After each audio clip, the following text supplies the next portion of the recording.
They came in suits, polished smiles, and eco-friendly promises. The homeowners association, who somehow managed to creep beyond their subdivision boundaries, marched onto my land with blueprints, clipboards, and drones. They called it the Green Horizon Project. We're going to help you modernize on my land, they said. Reduce your carbon footprint, they said. We'll cover the cost, they said. I'm not the type to trust slick city folk with fast tongues and soft hands, but my ranch had seen better days, and truth be told, the money was tempting. My family had owned this land for over 100 years, passed down from my great-grandfather, a man of very few words but deep secrets. I always figured the stories he told about the buried blood pact and the 100-year seal were just old man ramblings, spiced up by too much moonshine and prairie wind. But I was wrong. So very wrong. The moment the HOA contractors broke soil near the South Ridge, I felt it. A rumble, not an earthquake, not thunder. Something else, something old. The ground shifted like it was exhaling after holding its breath for a century. The birds stopped singing, even the wind held its voice. The lead contractor, a woman named Marcy, sharp eyes, sharper tongue, called it a minor geological shift. She brushed it off with a laugh and ordered her team to keep going. Steel posts, solar panels, concrete anchors, all driven into the earth like pins in a sleeping beast. I didn't sleep that night. Neither did the coyotes. They howled like mourners at a funeral circling the ranch perimeter, but refusing to step onto the newly disturbed ground. By day 5, the crew hit something. At first, they thought it was just old bedrock until they uncovered part of a stone surface, perfectly circular, covered in carvings. Not words, not any writing I recognized, but symbols. Runes that twisted if you stared at them too long. Marcy was thrilled. A historical find. We can work around it, maybe even monetize it, she chirped, but my grandfather's voice echoed in my mind. If the seal breaks before the 100 years, the pact awakens hungry. That's when the clock in the barn, an ancient wind-up thing that hadn't worked since the Reagan era, suddenly started ticking. And not just ticking, it chimed. 13 times. It had only ever gone to 12. The chime echoed across the dry hills like church bells from a forgotten religion. 13 times. The sound shouldn't have carried that far, but I heard it as clear as the voice in my head telling me to run. Marcy didn't hear it. None of them did.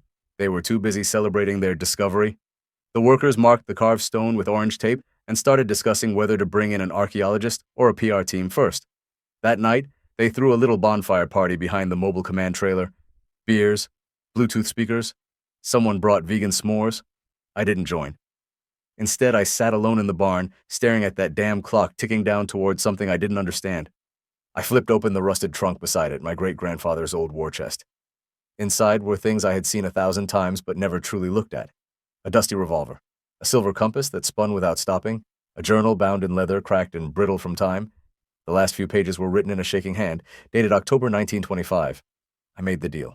No choice. The drought would have killed us all. I gave them the land's promise, sealed it with blood under the hunter's moon.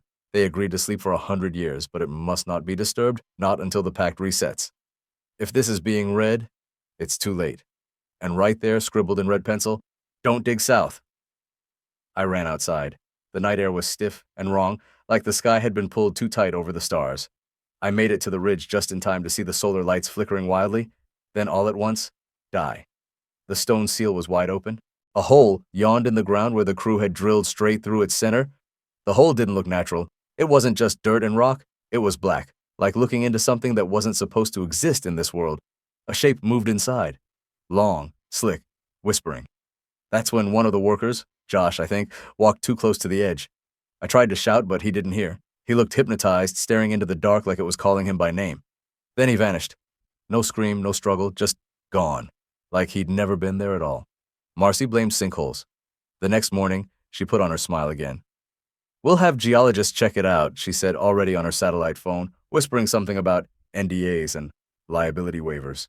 But there was fear in her eyes, real fear. She knew something wasn't right. By sunset, 2 more workers were gone. One walked off into the hills. They said he was sleepwalking, never came back. The other was last seen near the power station they'd built. They found his boots, still tied, just sitting in the grass. That night, the ground pulsed, not an earthquake, not a tremor, a heartbeat. The trap had been sprung, and whatever was beneath this land was waking up. I didn't sleep. Neither did the ranch. Every board in the old farmhouse groaned like it was under pressure. The wind no longer howled. It hissed, slithered, curling around the windows like it was searching. I heard the walls breathing, not in a metaphorical sense. Breathing. And the whispering. It started just after 2 a.m. I was sitting at the kitchen table with my grandfather's journal laid out in front of me, tracing his handwriting for the 100th time, when I heard the first voice. It wasn't outside, it was inside the walls, not muffled, not distant, close. Too close. It spoke in a language I didn't know but felt deep in my spine. Words that didn't make sense but still meant something. And I swear, the floorboards moved like something crawled beneath them, fast, skittering, watching. At dawn, I found Marcy on the south ridge again. She looked rough, pale, hair tangled, eyes bloodshot. "You hear it too, don't you?" she asked, voice barely a whisper. "It knows we opened it. It's learning us."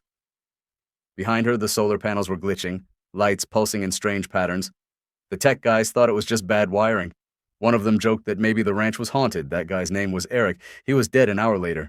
The security cam caught it. One frame, he's walking past the command trailer. The next frame, he's gone. Nothing but static and a flash of something inhuman. Limbs that bent wrong. Eyes where no eyes should be. Marcy snapped. She pulled the crew together and announced they were shutting the project down. "We'll compensate everyone," she said. "We'll bury it all and never speak of this again." But it was too late. That night, it came out of the hole. I didn't see it fully, just glimpses, shapes made of smoke and shadow crawling like nightmares too big to dream. But I saw what it did. It marked the solar grid with burning lines, glowing red sigils like the ones in the journal. Circles, eyes, teeth. And at the center, a spiral that moved when you looked at it. The trap my great-grandfather set. It hadn't just kept something in, it had fed it, bound it to the land, made it grow stronger, and now that we'd disturbed the seal too early before the 100 years were complete, it wasn't bound anymore.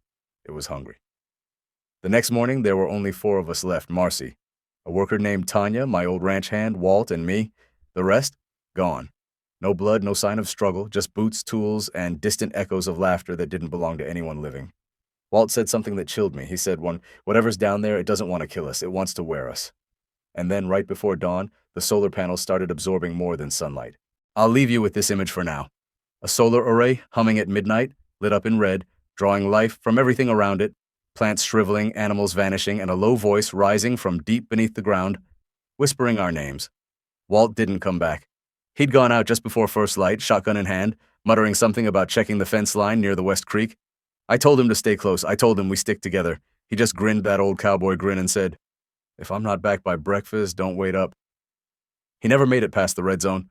That's what we were calling the area around the stone seal now, the red zone. Not because of blood, but because everything inside it was wrong. Like reality had thinned. Like the air vibrated too fast. You stepped in and the colors shifted. Shadows stretched the wrong way. Even sound got muffled, like your ears were full of water. Marcy and Tanya watched the drone footage later. All it showed was static and a flicker of movement, then nothing. Just empty grass. His shotgun was found split in half and twisted like paper. No sign of Walt. We were next. That night, the house turned on us. I don't mean metaphorically, I mean the ranch house, my home, where 4 generations of my family had lived, tried to kill us. It started with the lights flickering, then the walls shifted, doors disappeared, windows moved. I ran to the pantry and found myself back in the living room. Marcy screamed from upstairs. Tanya tried to break a window with a chair, only for the glass to melt like wax under her swing. And then the photographs changed. Every family photo in the hall, portraits going back to 1923, were all wrong. The faces were the same, but the eyes had been scribbled out or replaced with something watching. One of them blinked. We huddled in the root cellar, the one place untouched by the solar feed. I don't know why, but that old stone chamber, built by my great-grandfather himself, seemed to resist whatever was happening. Maybe because it was part of the trap. Down there, I finally told them the whole truth. About the journal, the pact, the seal meant to last 100 years. Marcy listened, pale as chalk. Tanya didn't speak at all. She just stared at the dirt wall like she could feel it breathing. And when I finished, Marcy said, "So, if the seal was broken early, does that mean it's only half awake?" I nodded. She asked, "Then what happens when it's fully awake?" We didn't have time to answer because something started moving upstairs, footsteps, heavy, wet, slow. They moved from room to room, dragging something long behind them. We heard the floorboards creak one by one as if it were searching. The front door opened, but no wind came in, only silence. Then it called out. My voice, perfectly mimicked. "Marcy, it's me. Come out. I found Walt. He's fine. We're safe." She almost believed it, until it said the next part. "We fixed the seal. We can finish the pact together." That's when Tanya screamed, "It knows the words. It knows the binding." I don't know how she knew that, but I'm starting to think Tanya isn't who she says she is. Or at least, not entirely, because later that night when I dozed off for just a moment, I saw her in my dream, standing at the edge of the seal, speaking a language older than time, her eyes glowing with the same red light as the panels, and when I woke up, she was gone. Just me and Marcy now. Two people, one cursed ranch, and a monster slowly pulling itself into our world using solar power as its anchor. We had one match left. One. Marcy held it between her trembling fingers as we crouched by the root cellar's exit, listening to the storm rage above. But this wasn't a normal storm. The wind was screaming like it was in pain, the solar panels crackled red in unnatural bursts, and from the ridge came the sound of chanting. Not human, not mechanical. Something between. I opened the cellar door. The ranch looked like a different world. The land around the panels had blackened. The sky was blood-colored, as if the sun had been replaced with a gaping wound. The panels weren't absorbing energy anymore. They were pulsing with it, channeling it into the ground like intravenous poison. And the seal? It wasn't a hole anymore, it was a gate, risen from the earth like a crown of jagged stone. Around it, Tanya stood, or what was left of her. Her body moved like it was being controlled by puppet strings underwater. Her head lolled, her eyes glowed, and she was speaking the final verses of a binding ritual, only backward. She was unsealing it fully. I pulled the revolver from my great-grandfather's trunk. I had one silver bullet. Literally. The journal said it wouldn't kill what was beneath. Nothing could, but it could interrupt the summoning if fired at the heart of the stone gate mid-chant. Problem was, I needed to get close. Marcy volunteered without hesitation. She ran first, straight toward Tanya, screaming nonsense, hurling rocks, anything to buy me a few seconds. Tanya turned. Marcy slammed into her and both collapsed near the edge of the gate. The earth cracked open and the thing inside stirred. I could feel it even from the ridge. It wasn't made of flesh. It wasn't shadow.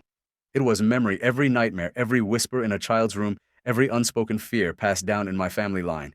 It was the debt, the final price. I fired. The bullet struck the base of the central rune just as Tanya raised her arms for the final verse. The stone shattered, not completely, but enough. The ritual staggered. The panels shorted, sparking and smoking, and then the earth screamed. A sound so high-pitched and ancient it ripped through bone and sky. The wind reversed, the gate convulsed. The red glow dimmed, and then in a flash of blinding light, it all collapsed inward. Tanya vanished, the panels turned black, and the sky went still. I found Marcy half buried in dirt, bleeding, barely breathing, but alive. We watched the sun rise together from the hill. Normal, golden, like nothing had happened. But something had. Something old had stirred and gone back to sleep. Maybe for another 100 years. Weeks passed. The HOA never returned. The company behind the Green Horizon project went bankrupt overnight. No one could explain why. Yeah, the government sealed the area. My ranch was declared environmentally unstable. Marcy moved back to the city. We write sometimes. As for me, I rebuilt the fence. I don't go near the ridge. And every night at 2 a.m. I hear the clock in the barn tick once, just once, like a heartbeat, like a warning. The trap held for now. But someday someone else will dig too deep. And next time, it might not go back to sleep.